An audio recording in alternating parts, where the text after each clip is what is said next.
તાપની અંદર બહેનો કઈ રીતે પાણીને લઈને બહેનો છે તે મહેનત કરી રહ્યા છે। બેડા યુગ એક તરફ મહાનગરપાલિકા સ્માર્ટ સિટીની વાતો કરે છે ત્યારે બીજી તરફ શહેરના અનેક એવા વિસ્તારો છે કે ત્યાં બેડા યુગ જોવા મળી રહ્યો છે। આ બેડા યુગને બદલે હવે ઘરે ઘરે નળ નાખવાની જરૂર છે। જોઈ શકાય છે કે આ પરિસ્થિતિ છે। માજી આ રોજ પાણી આવે છે શું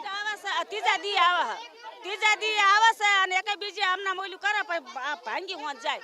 હા એક આંતરા પાણી આવે છે પણ આમનામાં એટલી આ પબ્લિક ને કેટલું પીવા માણ બે હેલું મળે છે। હા નળની વ્યવસ્થા અમારે કરવી છે।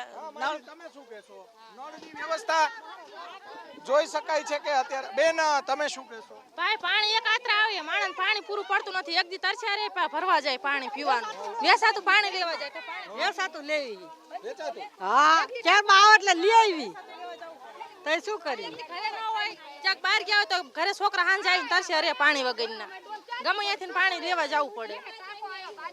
ચોક્કસ અહીંયા પાણી માટે નાની મોટી રકઝક પણ થતી હોય છે। માજી શું કહેશો નળ આપવા જોઈએ ઘરે ઘરે આપવા જોઈએ ને પાણી ભરવાય ન દેતા ખાલી રહે છે શું કરવી પીવાનું પાણી ન જોઈ વાય હવે